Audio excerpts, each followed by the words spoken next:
जय यीशु, जय यीशु।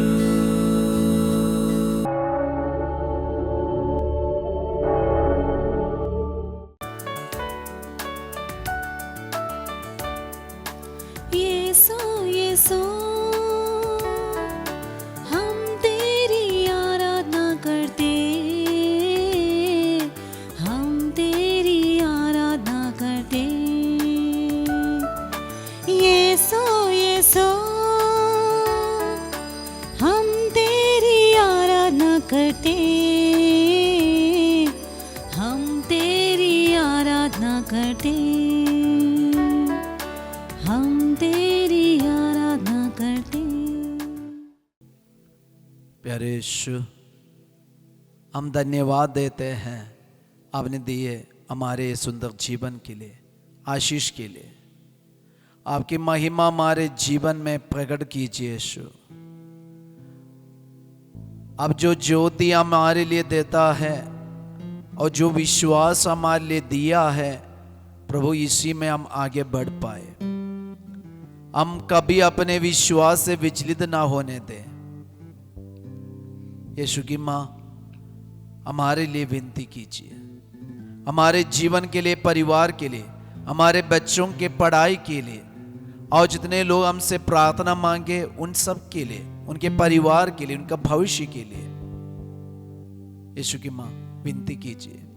और हमारे घर में, परिवार में जितने लोग रोगी है, बीमार है, उन सब के लिए मध्यस्थता कीजिए। प्रणाम मरिया, कृपा पूर्ण, प्रभु तेरे साथ है, धन्य तू स्त्रियों में और धन्य तेरे गर्भ का फल यीशु। ए संत मरिया, परमेश्वर की माँ, प्रार्थना कर हम पापियों के लिए, अब और हमारे मरने के समय। आमीन। हालेलुया। यीशु की स्तुति हो, यीशु की आराधना हो। हालेलुया। गलातियों का पत्र अध्याय 1 वचन संख्या 7, वह संत पौलुस का कहना है, दूसरा तो मुझे आश्चर्य होता है कि जिसने आप लोगों को मसीह के अनुग्रह द्वारा बुलाया, उसे आप इतना शीघ्र त्याग कर एक दूसरे सुसमाचार के अनुयायी बन गए हैं।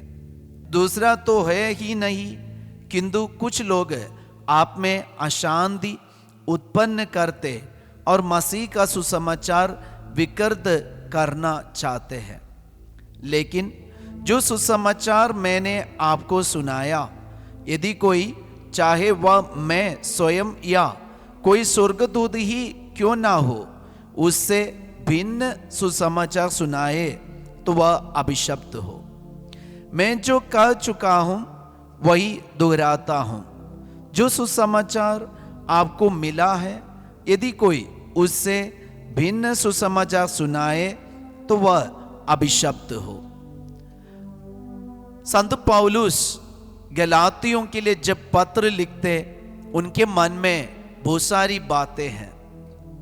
संत पौलुस ऐसे लिखने का एक कारण भी है। कारण क्या है, हम इसका बैकग्राउंड जानना अच्छा है।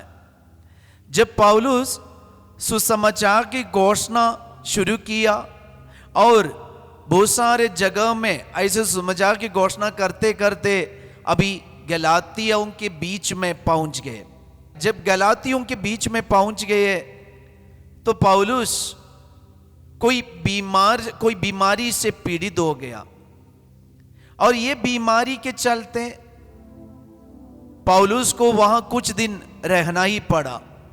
उनके आंख में कुछ बीमारी आए और ये बीमारी के चलते पौलुस को वहां से आगे बढ़ नहीं पाए। तो इन दिनों के बीच में गलातियों ने पौलुस की सेवा किया और उनकी आंख पर जड़ी बूटी किया और आंखें बंद करके और ऐसे उनको पट्टी बांधकर सूरज की रोशनी न लगने के लिए पट्टी बांधकर उनको कमरा में ही रखे दे। तो इनके बीच में पौलुस गैर यहूदियों के बीच में, ये गलातियों के बीच में सुसमाचार की घोषणा किया और बहुत सारे लोग विश्वास में आ गया। वहां एक नया चर्च शुरू हो गया और कई लोग पौलुस की भाषण सुनकर विश्वास में मजबूत हो गए। और जब पौलुस अपनी बीमारी से ठीक हो गए, मुक्त हो गया, पौलुस वहां से फिर आगे बढ़ गए। और कुछ दिनों के बाद वहां और कुछ लोग याकूब प्रेरित याकूब के चेले वहां सुसमाचार की घोषणा करने आए। जब गलातियों के बीच में आए, उनको पता चला कि यहां ऑलरेडी कुछ लोग विश्वासी हैं, तो उनको बहुत खुश आए और वे खुश होकर इनके बीच में आए। तब उनको पता चला पौलुस ने इनको विश्वास दिलाया है। जब इनके लिए शिक्षा दे रहे थे तो ये याकूब के शिष्यों को पता चला कि पौलुस ने इनको खतना के विषय में नहीं बोला है और इन लोगों का खतना नहीं हुआ है।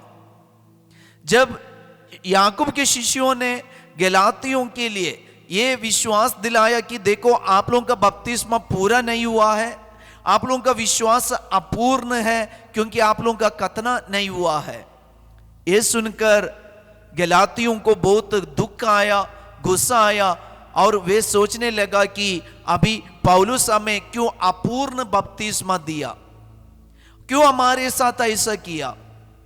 और ये बात जब पौलुस को पता चला, पौलुस के अंदर ऐसी गुस्सा आया और पौलुस जल्दी गलातियों के लिए एक पत्र लिख रहे। और यही पत्र में अभी पौलुस ये बात को स्पष्ट कर रहे, मुझे जो विश्वास मिला है वो कैसे, जैसे मुझे प्रकाश ना मिला, रेवलेशन मिला, इसी प्रकार पेत्रुस और याकूब को भी रेवलेशन मिला है, उसके द्वारा वे भी शिष्य बन गए। इसके विषय में हम बाद में कभी डिटेल में सोचेंगे। लेकिन जब गलातियों के लिए पत्र लिखते हैं तो पौलुस एक बात को स्पष्ट कर रहे कि मेरे लिए जो प्रेरणा मिला, प्रकाश ना मिला, रेवलेशन मिला, ये रेवलेशन के हिसाब से आज मैं आपके लिए जो विश्वास दे रहे वो पक्का है। अगर मैं यीशु के विरुद्ध और इससे हटकर दूसरे कोई सुसमाचार सुनाता है तो पौलुस इसलिए लिख रहे वह अभिशप्त है। तो प्रिय भाई और बहन, आज कई लोग हमारे पास अलग अलग शिक्षा लेके आते। ध्यान रखना, कलीसिया द्वारा हमें जो विश्वास मिला है, हमारे प्रेरणा द्वारा और हमारे पूर्वजों के, हमारे पुरखों के प्रकाशना द्वारा हमें जो विश्वास मिला है, संस्कार द्वारा हमें जो विश्वास मिला है, परंपरा द्वारा हमें जो विश्वास मिला है, ये विश्वास से अलग होकर दूसरा कोई सुसमाचार सुनाते तो पौलुस बताते वो भले स्वर्गदूत होने दो लेकिन वो अभिशप्त है। तो आज हमारे विश्वास से विचलित करने के लिए हमें चिन्ह द्वारा, चमत्कार द्वारा और ऐसे डुबकी द्वारा हमें कई प्रकार के तरीका से लोग लेके जाते हैं और इधर आने से तुमको वो मिलेगा, ये मिलेगा, ऐसे गलत शिक्षा देकर लोग आज चारों तरफ हमारे पास आते। आजकल हम देखते हैं YouTube चैनल में, सोशल मीडिया द्वारा, और एक गाना गाने से आंख बंद करके गाना गाते, स्तुति करते और बताते मेरे ये गाने में चंगाई है और मैं बोलने से वहां कुआं में पानी मिला। ये सब बोल के लोग हमारे पास आते हैं। चिन्ह चमत्कार के पीछे हम नहीं भागना है। हमारे पूर्वजों द्वारा, हमारे माता पिता द्वारा हमें जो विश्वास दिया है उसी से हम अलग नहीं होना।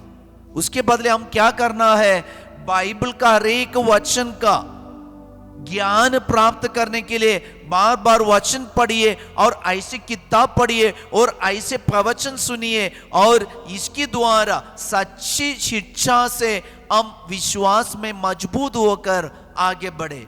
इसलिए संत पौलुस कहते हैं कि इससे भिन्न कोई सुसमाचार सुनाता है वह अभिशप्त है। ऐसे लोगों के साथ हम नहीं मिलना चाहिए। आज हमारे लिए परम प्रसाद है। कैथोलिक चर्च में हमें यीशु का शरीर और रक्त ग्रहण करने को मिलता है, इसलिए ये हमारे परंपरा है। हमारे पुरखों ने, हमारे पूर्वजों ने, प्रथम कलीसिया के विश्वासियों ने इकट्ठा करते थे और वे एक साथ मिलकर बलि चढ़ाते थे। ये बलि, यीशु ने जो बलि चढ़ाया वही बलि के याद में आज भी हम भी बलि चढ़ाते। तो ये बलि हमारे लिए महत्वपूर्ण है, मुक्ति का कारण है, पाप क्षमा का कारण है। तो ये सुसमाचार से हम अलग नहीं होना। यीशु ने कहा जो मेरा शरीर खाता, मेरा रक्त पीता, मैं उसमें, वह मुझ में निवास करता है। तो यीशु की ये शिक्षा हम ग्रहण करें। संत पौलुस का ये कहना हम अपने जीवन में स्वीकार करें। आइए हम अपने हाथों को जोड़ें। अगर हम अपने जीवन में कभी विश्वास से विचलित हो गए, दूसरों की बात सुनकर उनके पीछे पड़े, हम माफी मांगे। यीशु, आप जो विश्वास हमें दिया है, आपका शरीर और रक्त हमें दिया है, संस्कार हमें दिया है, इससे जुड़े रहने की कृपा हम सबों को प्रदान कीजिए। यीशु, आशीष दीजिए। चिन्ह चमत्कार के पीछे भागने का नहीं, बल्कि आपके वचन पर मजबूत होकर पवित्र या प्रार्थना का जीवन हम बिता सके।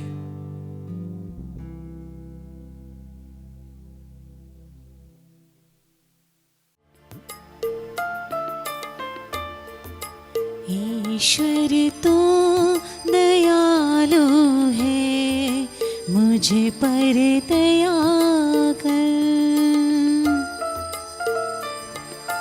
तो दया सागर है मेरा, अपराध क्षमा कर। तो दया सागर है मेरा, अपराध क्षमा कर। हम अपने विश्वास में मजबूत होकर जीवन बिताए। सबको जय यीशु।